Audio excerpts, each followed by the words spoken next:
Okay. Right. Good afternoon, everyone. My name's Simon Smith. I'm a trustee at the CFCI, and today I'm hosting one of the CFCI's virtual construction site visit tours. This tour today is hosted by Barnes Construction, and it's for the Clare College Old Court project, which Barnes's project is the phase 1B section. There was some previous works done, but Barnes Construction project today, as I say, is about phase 1B, and we are going to hear from Barnes by Matt Ramplin. He's going to give us a talk on the project, some of the initial logistics to set up the project, and go into some of the construction site photos and images that we expect to see on a virtual construction site visit. We're also going to explain a little bit about the design. So we have Nadine from Witherford Watson Mann Architects and Paniotis from Smith and Woolwork Engineers, who are the civil and structural engineers.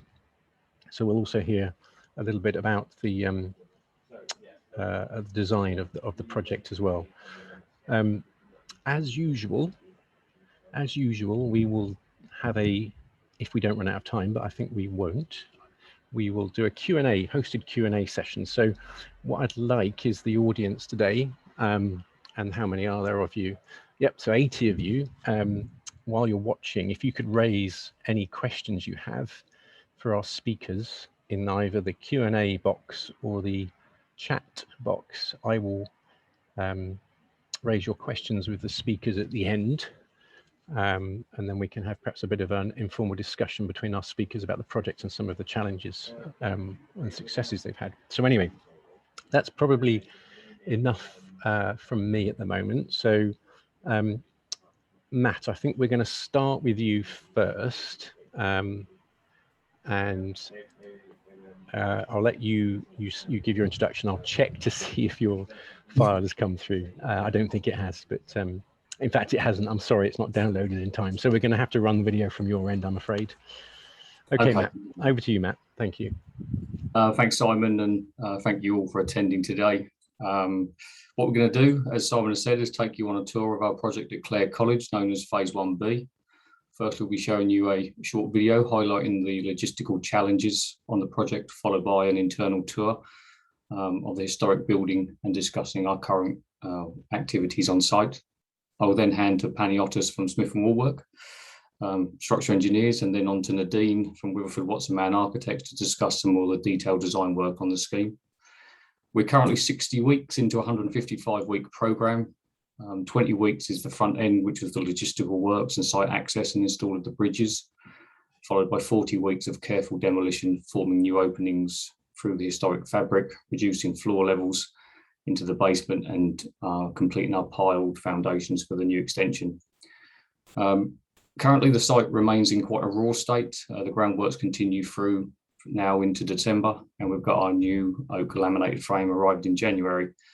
So I'll just prepare to share the video now. As I say, we've had a few IT issues, so please bear with us if it is a little bit pixelated.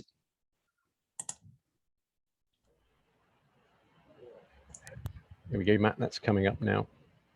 Perfect. Yeah. If you don't hear the sound, please someone just let me know. That's good.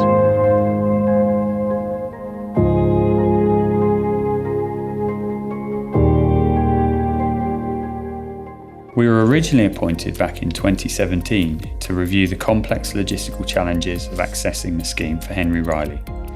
Whilst we were able to discount several options, including using the existing Clare Bridge, it was determined that given the size and volume of deliveries to serve the site and the reticence to use the oldest bridge in Cambridge, we would need to install a new temporary bridge adjacent to serve the project. This option would require forming a new access from Queen's Road across the ditch into the Fellows Garden before installing a new 57-metre maybe universal bridge over the River Cam into the Master's Garden. The works required forming a temporary access off Queen's Road via a Section 278 agreement, including removal of several trees a bulk excavation and import of a temporary haul road within a root protection zone, installation of mini piles and foundations for the 2 Maybe bridges, as well as significant crane mats and bases for the 500-ton mobile crane in the Fellows Garden and the largest self-erecting tower crane to sit in the Master's Garden to service the project. As part of the £1.5 million logistics works, we undertook significant coordination work with the following key stakeholders: Archaeology, Cambridge County Council Arboricultural Services, Cambridge Highways, King's College, the CAM Conservators, Temporary Works Design through Gorn Associates, the college, specifically the Gardening Committee and Estates team, to balance their operational requirements with the practical issues of the build. Challenges included coordinating the need for a robust and suitable road build-up for the size of plant to be utilised on the project and the existing sensitivities of excavating below 300 mm due to the site's likely historical interest as well as the presence of high-value trees and protected roots. Furthermore, the size of crane to lift the Maybe Bridge sections into position required precise swept path analysis from Queen's Road and a proposed widening of the access, which brought further coordination issues with the trees as well as practical concerns from Cambridge Highways. The works eventually commenced in July 2020 and immediately hit trouble following agreement to widen the access from Queen's Road as routes were found to be clashing with proposed access and pile positions. Following watching liaison with the council, watching briefs during the works and a significant operation to maintain programme using 1.5 tonne mini diggers and labour with wheelbarrows from the Fellows Garden, we were able to maintain programme and piled and installed the quick bridge over the ditch in August 2020, followed by the main bridge lift in September. The Fellows Garden currently accommodates our site welfare and compound. To adhere with the Environment Agency licensing, the garden falls within the footprint of a known floodplain. Type 3 granular material has been used to act as free draining and our haul road level has been built up off the existing levels of the lawn. The main bridge lift was a monumental effort from our supply chain, who had to cancel the first lift following concerns about the CBR of the outrigger positions of a crane. The bridge is 35 metres in length, spanning across the river, supported on piled foundation and concrete caps, requiring materials and piling rigs to be lifted over the cam during the night to complete the foundations and then back out of the area along with the excavated spoil. On the Fellows Garden side of the main bridge has an adjoining 20-metre access ramp with a combined weight of just over 30 tonne. A 500-ton crane was used to lift the structure into location and required river closures on the cam and a safety boat team on standby in the water. The main bridge was landed and unshackled at 8:55 a.m. in the morning with just 5 minutes to spare before the river was reopened. The bridge can take loads of up to 50 tonne and provides access for our cement lorries, dumpers and even provided access for our crane to be wheeled across. On the Master's Garden side, a reinforced tensar designed off-ramp was constructed in preparation for all plant and machinery accessing the North Passage. As soon as all ramps were operational, the demolition and forming of key openings was able to start. The Master's Garden forms part of our main compound and where the tower crane has been erected, which is incidentally the largest self-erecting tower crane in operation and is required for the distribution of loads along the North Passage. In the North Passage, where the new River Room Cafe will be sited, the 20th century buildings have been demolished, concrete slabs removed and new piled foundations complete, and where we are currently carrying out the substructure works. The works to reduce levels, prop the existing H-stair and retain the Trinity Hall boundary wall are complex, intricate and require significant coordination between temporary works requirements, permanent substructure design and buildability limitations due to the constrained working spaces available. Along the North Range, the 20th century buildings have been removed. A number of new openings through the historic fabric have been formed, including the very complex opening through the chimney at 3rd floor level. This opening is particularly tricky due to the existing chimney flue locations, temporary works involved to support the masonry above the opening, and the fact that the opening forms part of the new fire escape stairwell with treads and risers constructed within the masonry and stepped head detail finished with architectural precast stone. The North Range piling works have just concluded, and we move into 6 months of detailed substructure works forming the basement, lift shaft and service trench, whilst also supporting the boundary walls between Clare and Trinity Hall College. During this period, this 3-storey building will be fully propped, allowing for new steel columns to be installed down to the new basement level, again another complex area. I will now hand over to Luke, who will take you through the internal areas of the project. Hello and welcome to Clare College Phase 1B. I'm Luke Stevens, a management trainee for Barnes Construction. I've been on the project for just over a year. I will be taking you through a virtual internal tour, going through floor by floor and ending in Old Court to review the ongoing progress and activities on site. And so follow me.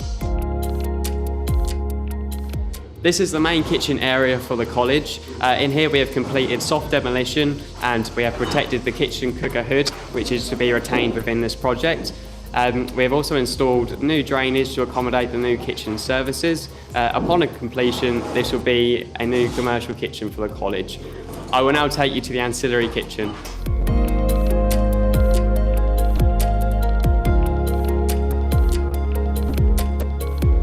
We are now in the ancillary basement.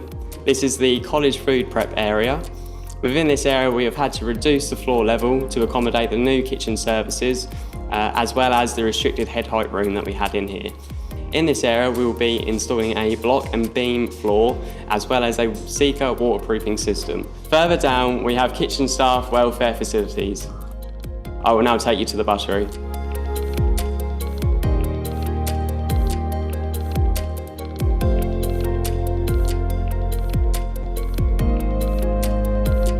We are now in the buttery. This will be where the college will serve the food using the serving counters, which are currently protected, as you can see. Within the same area, we have completed soft demolition to my right, which will become new toilets for the college. And on my left, we have installed temporary propping to the historic facade, which has allowed us to remove the 20th century building. I will now take you to the screens passage.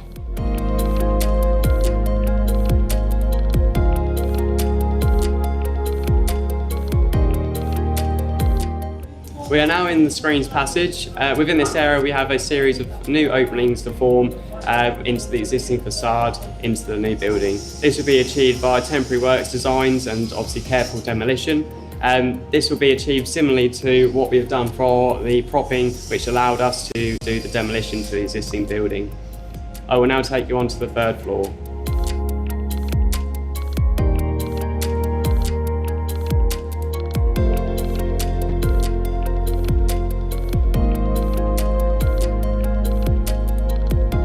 We are now on the 3rd floor. Behind me you can see that we have formed an opening through the chimney using a series of new lintels. We have done this by a complex temporary works design and careful demolition.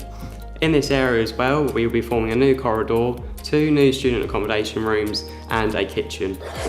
I will now take you down to Old Court.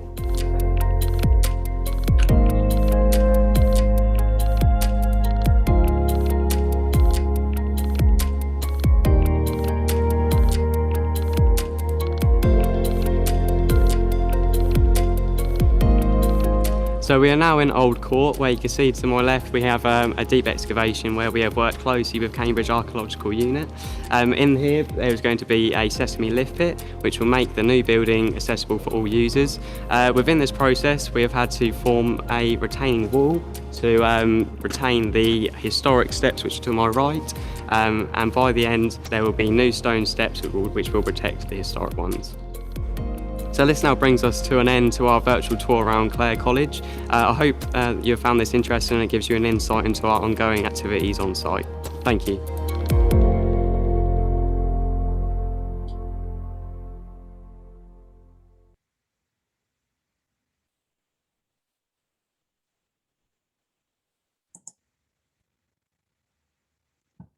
Hopefully that has provided a good insight to our current activities on site. I'll now hand to Paniotis from Smith & Woolwork to talk you through some more of the structural elements on the project. Thank you. Thank you, Matt. I will be sharing my screen. Hopefully some has come through. Can everyone see that? Yes, you can, Paniotis, yeah. Okay, so good afternoon, everyone from me. We're the civil structural engineers for the project. And today I'll talk you through some of the challenges involved in the works from both an enabling works and a main works point of view. So one of the first challenges that needed to be addressed is that of access. Barnes have touched on that in the video. Just to give everyone a bit of context, we are constructing the main works in a narrow and long sliver of land to the north of the historic old court of Clare College. And this area used to be a back of house area for the college up to this date.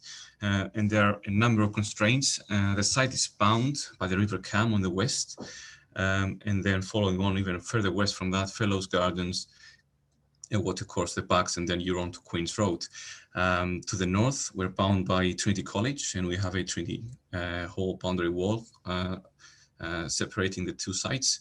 To the south, we have the historic old court of Clare College, and also another Master's Garden boundary wall as well. And to the east side, we have, of course, the historic Cambridge City Centre, and our site is joined by Trinity Lane. So, in order to get access into our site, through years of work with the team and the planners here in Cambridge, we've managed to agree constructions to the site would be via Queen's Road, through the backs and through the Fellows Gardens, and that involved construction of 2 temporary bridges, a short over the west watercourse, and then a 30-meter span bridge over the River Cam. The works involved were so complex that they actually needed their own planning application, for which Smith & Woolwork worked with Barnes at an early stage to develop the details and submit on behalf of the college. A few details were developed in terms of the construction logistics part of the works. I've put 2 examples here. For example, on the top we can see the temporary bridge, and that there was actually a requirement that the soffit of the bridge could not be any lower than the existing Clare Bridge crowns of the arches. And also at the bottom, I've got a few build-up details for the haul roads and the crane mats that involved balancing a few requirements, for example, staying out of excavation zones and tree root protection zones, as well as not building too high so that we would compromise the floodplain of the River Cam. And then here's a few shots during the installation on the left of the short bridge over the watercourse, and then on the right, the 30-meter span over the river. Moving on to main works, and there's an overlap here between main works and enabling works in terms of the temporary works involved. The substructural works in that little sliver of land I've just shown requires generally the reduction of ground levels by 1 to 1.5 meters on average throughout, and this is to enable step-free access of the new build into the existing historic courts. As we are building right next to the river, we have to consider climate resilience and how that relates to the river. The substructure is formed by a 250 millimeter thick concrete slab, which is founded on some small diameter piles. And to account for the proximity to the river, we are encapsulating all new build areas with a continuous perimeter flat band, which essentially is a 150 millimeter thick concrete upstand, and that is constructed to a level that's been agreed with the Environment Agency to take into account future estimates in the rising river levels and a bit of freeboard.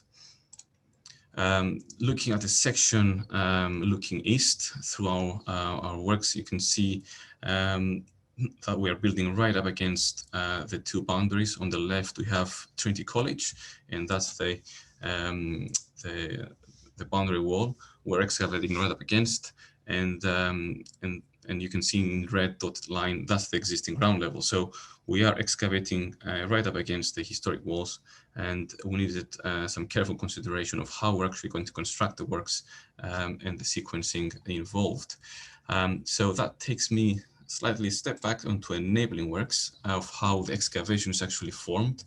And then during early works, during the second stage tender, we had close involvement with the piling contractors and the ground workers, and we developed a sequence of a widely spaced contiguous wall constructed as close as possible to the boundary wall, and then forming an infill concrete plug to give us the bearing between the pile and the boundary wall, and then moving on from that, in terms of the sequence of how we would construct this, after the contiguous piled wall is in place, we would then come along, construct our substructure, and crop the contiguous piles in sequence, and build in between them our final band upstand in panels, so that the stability is maintained.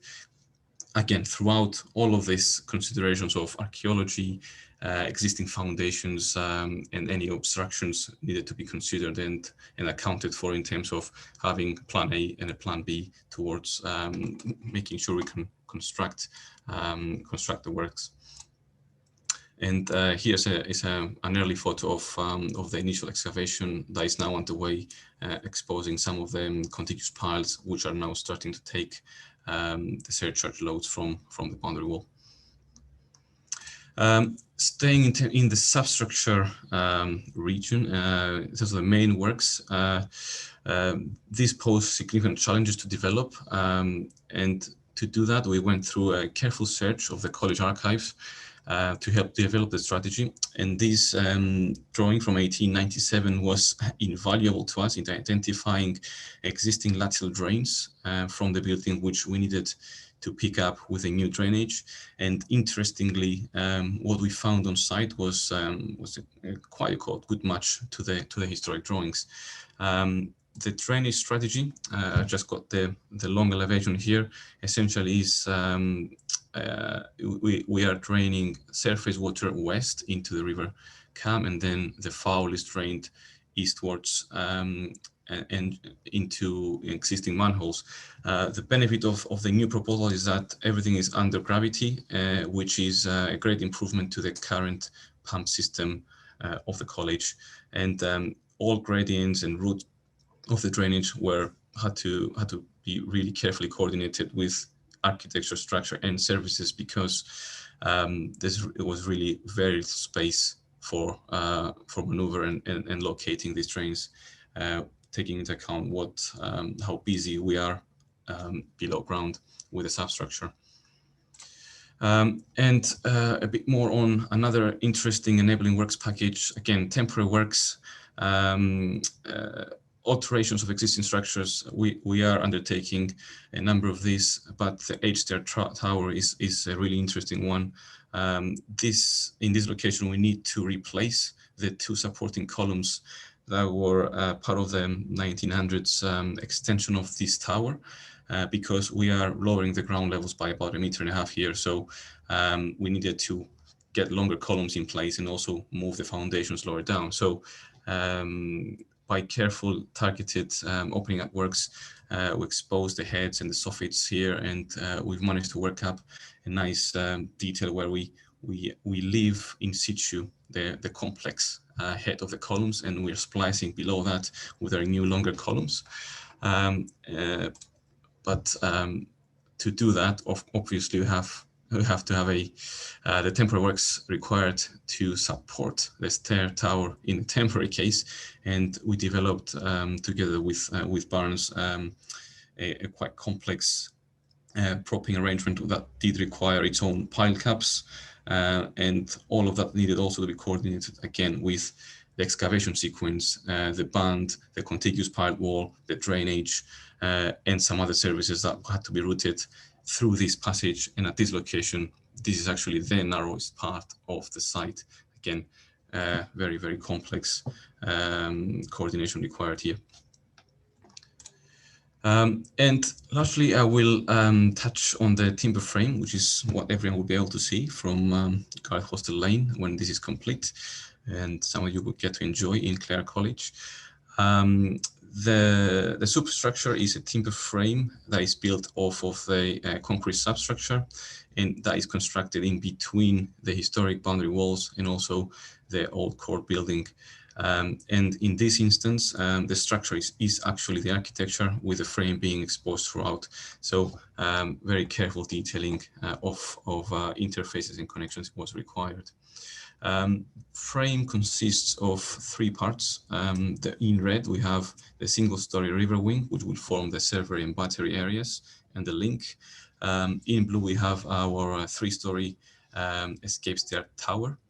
And then in green, we have, again, it was a 3-story glazed gallery area.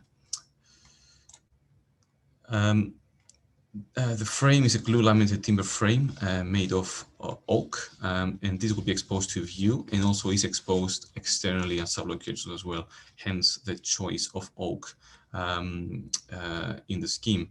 Through the specialist subcontractor constructional timber, we are managed to source certified oak glue lam in this product called Vigam that is CE marked with its own ETA. And essentially it's a French oak that is glued together in Spain and will be machined by constructional timber in the UK. Due to the constraints of the site, the frame will be erected largely as a stick-built column and beam arrangement, and Smith & Warburg undertook the full detailed design of all timber elements as well as the detailed connection design. There are about 900 individual members in this frame, and in order for us to finalize design, we had to identify every single joint between those members and design each connection to suit. And to do that, we developed some initial design intent sketches that we discussed with constructional timber during the second stage tender. And through that, we managed to understand the manufacturing capabilities and preferences from the subcontractor and what we can do to suit both the structure and the construction process. So one of the main takeaways we've managed to get out of this process was that we incorporated largely traditional carpentry joints between all of the members. So there's very little steelwork involved in the works, part to transfer some tie forces. So we are largely using dovetail connections and mortise and tenon connections between timber members. And again, a benefit of that was as well from a fire engineering perspective and also from a cost and fabrication point of view. So after this initial stage, we went on and developed the full detailed connection design. And at the last count, I think it was about 500 different connection sketches developed. That was passed on to constructional timber, and we are now starting to see the first connections modeled in 3D, in the 3D model by constructional timber, and the timber elements will then be manufactured by constructional timber using their hand digger machine, being fed information directly from the 3D model and manufactured to very controlled tolerances.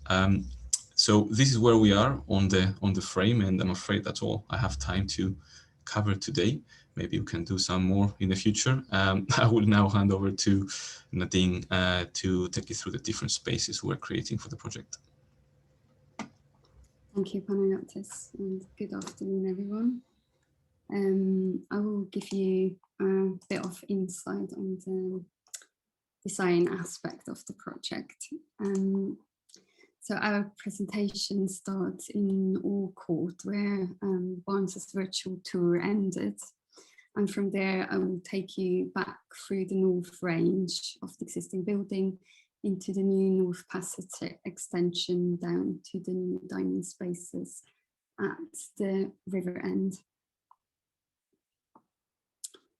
At present, there is no access for wheelchair users or less mobile people to the whole north range of the college from the historic central court. And we are therefore installing a new flight of steps at the main entrance to the north range incorporating a retractable stair lift that will then provide inclusive access to the historic rooms, such as the great and small hall on the ground floor, and the senior combination room and the library on the first floor. Our intention was to retain as much of the existing historic steps with the new stair constructed over it, and the existing stone steps have now been carefully removed and stored to make space for the new lift pit. The scissor lift itself will be invisible whenever it's not in use, and you can see in this proposed view that the intervention is relatively discreet considering the size of the lift pit that's required and that we've seen in Barnes's presentation earlier. So the excavation of the lift pit also falls within the footprint of the northern part of the west range of the medieval college, and therefore an archaeological excavation by Cambridge Archaeological Unit was required in this area. So from the courtyard, we enter the Screens Passage, one of the highly significant spaces from where a historic timber stair leads to the upper floors, visible here. On the left-hand side, we then enter the kitchen passage, where the modern arches in the north wall will be removed and the heights of two historic openings will be reinstated. These two new openings will then provide access into the new extension, and they will be lined with precast concrete matching the historic Ketton stone arch. The Purbeck stone at the base of the openings marks the level of the sills of the historic openings. Here are some construction photos. On the left-hand side, we can see the cleared out north passage, free of the less significant contemporary buildings from the 20th century. And the modern linings and finishes have now been stripped back to reveal the historic masonry wall line. In some areas, the conservation of the brickwork have started, and old openings have been filled in with a blend of reclaimed and new bricks to match the existing masonry walls. The new proposed extension will fill the space between the historic north facade to the south and the existing garden walls to Trinity Hall on the right-hand side of this photo. On the third floor, a new opening through the chimney will provide emergency egress from the attic students' room over a newly constructed timber escape stair. And as Luke mentioned earlier, the forming of the opening was quite challenging and included removal of a historic fireplace and hearth to make space for the new opening, with the reveals formed in reclaimed bricks and a set of new precast concrete lintels. So to give you a bit of context, you have a ground floor plan with the main entrance to the south and the screens and kitchen passage with the two new openings into the extension. From there, a new passenger lift will provide inclusive access to the first floor and basement level with the existing buttery spaces. On this level, we also have an accessible toilet serving the dining spaces on this floor, as well as a cloakroom and WCs for the fellows. This is a view standing at the top of the new steel stair leading to the basement level. And at the end of this view, you can catch a glimpse of the new escape stair coming down from the third floor attic rooms.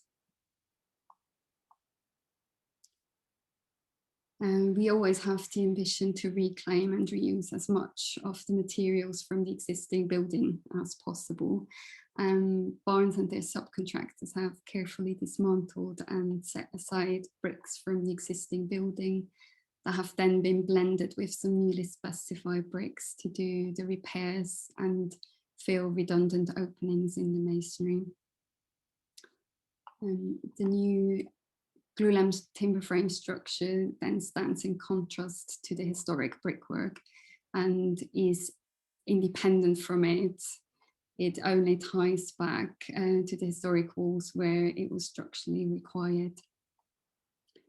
For the precast concrete lintels, we chose a mix that matches the reveals of the historic Ketton stone arches, and the mix itself includes some Ketton stone aggregate. There's some evidence from old bills dating from the 17th century that Purbeck stone was laid in the north range at some point.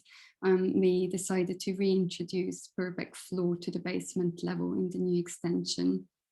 And in addition, the new concrete flat upstands will be clad in the same material.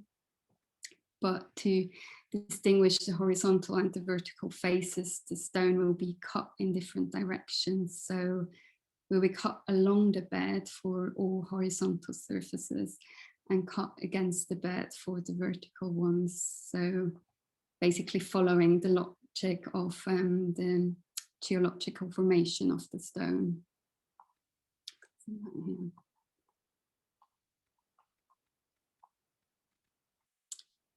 On the first floor, we have the glazed gallery connecting the fellows library and senior combination room through a new doorway in the southwest corner of H stair.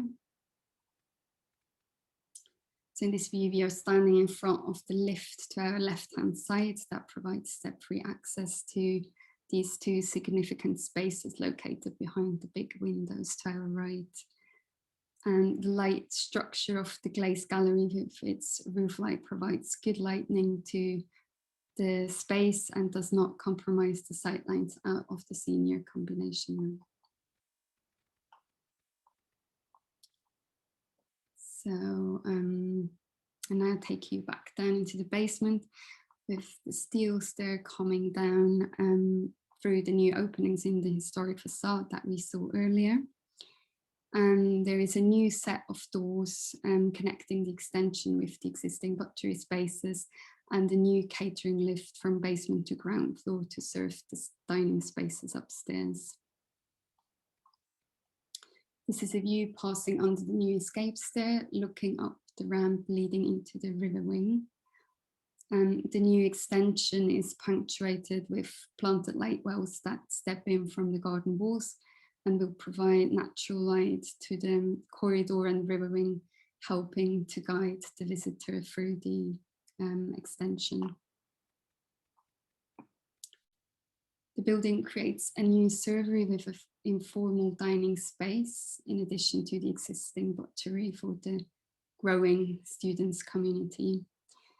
It is constructed between the two existing garden walls and will be set back from the river and creating a terrace with a pergola. On the north side, it steps in and creates space for a planted border along the Trinity Hall wall.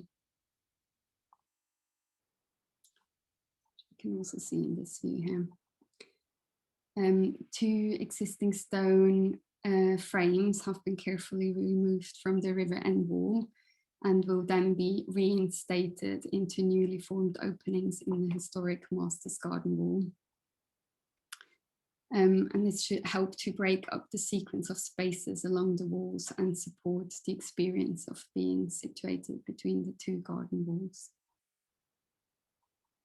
And lastly, a view from Garrett Hostel Bridge of the proposed building.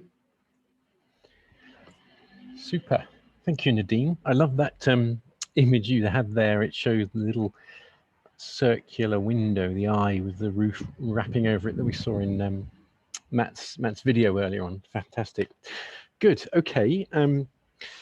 Well, blimey, that was a lot to get through, and I think we found a new star, haven't we, in terms of Luke and his online video skills and presentation skills. Luke from Barnes. I think we're going to see more of him in videos perhaps coming forward. So anyway, fantastic presentation, everybody, and a real tour de force of Matt of logistics and temporary work, I think, can be seen. And I think I'm going to start the Q&A session. What have we got? We've got a sort of 15 minutes Q&A session that we can have. So please, audience, raise your Q&A. I'm going to start the Q&A off because I'm allowed to. I'm in charge. By I think it was you, Matt, in your when you were speaking over the video, you talked about reticence of using the bridge. Now, let me just share my screen. Let's have a look. So I think the reticence about using the existing Clare Bridge, which is nearly 400 years old, was this photograph. You can see it dipping down and the central arch is dropped. I don't think we explained that. And there's a chap called here we go, very famous Cambridge professor called Jacques Heyman, structural engineer from the engineering department at Cambridge, who basically invented plastic theory of structural analysis. Very, very clever chap. And in his toolbox of engineering skills, he was also an expert at stone design. He wrote a wonderful book called The Stone Skeleton. Anyway, he was absolutely damning in his 1996 review of the bridge, suggesting that the masons lack the necessary specific skills to build the bridge. And he uses words like the arch ring was certainly skimped. He did, however, admit that the bridge had stood for over 300 years at the time of his assessment. And I like this. I think he was asked to give his assessment of what load the bridge could take. And his assessment in typical engineering terms, or perhaps not that typical to some of you, engineering is not black and white, by the way, is an occasional light vehicle might be allowed to cross the bridge. I like that. That's it. So I'm going to use that sort of phrasing in the future when an engineer, no, when a contractor asks me what's the load assessment, what's your load assessment of this structure. So there you go. Right. Anyway, I'm going to stop sharing my screen. We've got a few questions, so let me ask the first one. So Frank has asked, there is a huge 3D complexity of volumes and spaces. To what extent did you design using 3D CAD? So I suppose that's to either Nadine or Paniotis. Nadine, did you, I mean, obviously you did a lot of illustrations in 3D, and as architects, you basically think of everything in 3D in your head, but did you use the computer at all? Yeah, so interesting question. I think it is a really complex building and a lot of interfaces with the historic. We generally tend to use mainly 2D drawings. And on the site, we normally have a SketchUp model, but that is mainly for design purposes, not generally like accurate model where we measure things off. So it has shown actually that the coordination with Smith and Woolwork and also constructional timber then was a lot to do with 3D modeling and looking at intersections of different areas that you might not be able to capture in the same way in a section or in a plan drawing. So there was a bit of it. With hindsight, I think we could have started the 3D modeling earlier and used it as a very good tool to coordinate. I can add to that in terms of the 3D. We always work in 3D. On this project, we went a step further and we've even modeled the drainage in 3D because there was just so much constraint on the project from all fronts existing, and also the false gradients of the drainage as well. So timber wise, yeah, again, we've modeled everything in 3D, worked with the subcontractors in 3D, exchange, and from there in, again, this validation that they again start from scratch and they build themselves up, and then hopefully our 3D models match. Substructure wise, that was really extensive 3D modeling for the trench, for the services. We had Max Fordham and also DPL, which are the installers, creating their own 3D models and coordinating with our information. But I don't think we could have proceeded on this project without 3D. It was fundamental to coordinating everything, Exactly. making sure everything is buildable. Yeah. It's also interesting to add that construction timber, who are doing the timber frame, they feed the 3D model into the CNC machine that then will cut all the connections and notches that we have in the timber frame. So yeah, it is hugely important. Yeah, I guess some of those lovely images that you were showing, Nadine, with beautiful timber and joinery, there was no services, it's all hidden. So I guess that's the other issue here, is combining a model with structured services and architecture. It is quite beneficial. Okay, we've got a few more questions if I can move on. So here we go. There's another one in the chat here. I did chat a little bit more about the requirements imposed by the Environment Agency. Please, generally, was the approvals phase of the project achieved within the time? That's from Martin. And I guess Matt, first of all, perhaps, I mean, Paniotis, you might want to talk about this, but Matt, as a contractor, having your compound in the floodplain, I think you were suggesting, and part of your access in the floodplain, that's quite tricky. Is that something that you found straightforward negotiating with the Environment Agency? Yeah, I think we've got a good relationship with the Environment Agency. They were brought on board early, so they fully understood in terms of the CDP element, in terms of logistics. And the restrictions really were, as you'd expect, their care is for the watercourse. With our compound, where the cabins you could see on the drone footage there, or the video, with that being a floodplain, we weren't able to store any materials in terms of fuel or kosh items in the area. And also, one of their concerns was obviously the bridge. You've got vehicles going over there, so diesel vehicles or oil use of vehicles. So all the panels that went on there had to be sealed, and that is a maintenance regime that we continue throughout the construction process. In terms of were the applications completed in time, yes, they were. As I say, we had a good lead in with the Environment Agency, and that was just one part of many disciplines that we had to work with for that logistical element of the phase of the construction. Super. And I guess, Paniotis, there's the conservators of the River Cam as well involved, and it sounded like you were involved a little bit in the early stages, perhaps in the planning application stage, of having discussions with them and the Environment Agency. Yes, we prepare a number of reports to satisfy the Environment Agency. From a design point of view, from a main works point of view, is mainly the flat band requirements for that encapsulated all of our main works. We have some green roofs as well that also slow down any water runoff from our site in terms of surface water into the river. But mainly, it was mainly in the floodplains, in the enabling works packages that Matt mentioned, that there was a balance of you cannot excavate enough so to maintain archaeology, and also tree roots, and also you can't go high enough to avoid those, because then you're taking up the volume of your floodplain. So you have sort of three fighting issues and you have to balance somewhere. Good, super. Thank you very much. Right.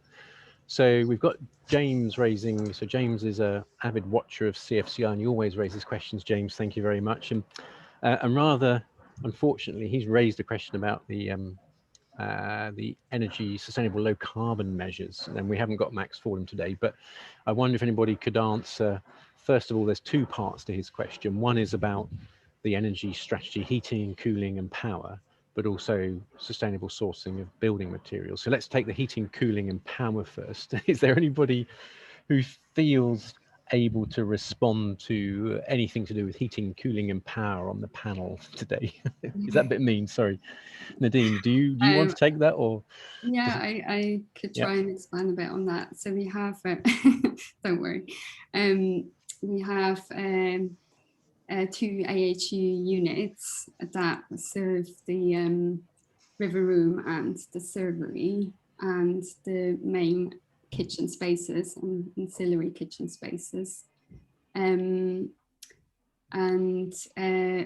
we have some underfloor heating. In the back of house spaces, we have radiators, and there is a lot of natural ventilation, so no air conditioning or the like. And yeah. So I guess the important part here is just to remind ourselves, you're putting in a new kitchen, and with the move towards electric services everywhere, is the move to cook on gas or electric? I mean, that's probably a tough question as well. I don't know. Is the kitchen moving to an all electric kitchen? Do you know? No. No. It's mainly gas. Yeah. Okay. Yeah. Good. And then in terms of building materials, let's give Nadine a bit of a rest. So Matt and Paniotis, sourcing of building materials. I guess the oak frame will be coming from an FSC or a PFC, FSC, sustainable sources. Yeah. Yes, correct. Yeah. That's it. As it's coming from managed forest from Europe, and I mean the sustainability of the frame, even though it's not local, it has been selected so that it can last for a long time. In terms of structurally, we have chosen oak because it's exposed externally and also internally. So and careful detailing has happened at the interfaces, at the connection, so that we protect this frame so that it remains fit its purpose for a long time. Other than that, in terms of the substructure works, we have worked with the concrete suppliers. The concrete is local, but then we fine-tuned the concrete mixes to incorporate cement replacements, so that we have also done an embodied carbon footprint of the whole project with the subcontractor. They have managed to give us a footprint for each of our concrete mixes, so that we minimize our embodied carbon to that effect. So for the geeks amongst us, what's your maximum percentage of cement replacement? Is it 50, 60? 70%. 70%, right? Oh, you've gone all out, haven't you? Here we go in the chat. William Dawes. I don't know who William Dawes is. I'm sure Paniotis does know. Apparently the oak frame is 100%, not 90% or 70%, 100% Paniotis PEFC. There you go. Who's William Dawes? So works for Constructional Timber. There you go. Fantastic. Well done. Thanks, Will. Simon, it's probably also worth just noting that all the glazing is low iron glazing as well, so reflects as much sunlight as possible, as you would have seen a number of the images that Nadine shared. You've got the glazed gallery, etc. as well, so that's all part of the model for how the building will work from heating and cooling. I guess a lot of that glass is on the north. I mean, we saw some beautiful images of the glazing, but a lot of it's on the north facing, so I imagine as well, in terms of overheating, that deals with a lot of those issues, doesn't it? Yeah. Good. Okay. Couple more questions. How long have we got? We've only got 5 more minutes, so I probably need to wrap up. So someone's asked a really nasty question about how are barns dealing with inflation of cost of construction products. Matt, I'm not going to ask you to answer that one. That's a really cruel question. And somebody is also, Elena has asked for as well, can you expand on building in the root protection zones? I guess that's the Hall Road and the bridge foundations. I mean, I think you covered that fairly well. And there was this discussion about, building on top of the root protection zones, but also the challenges of the flood levels and stuff like that. Yeah. Yeah, we couldn't we couldn't excavate into the ground because of archaeology and the tree roots. So our Hall Road was formed and designed by going over the top. So we just scraped off the vegetation. So we'll call it the top 20 mil. We've done that with a watch and brief of the arboriculturist.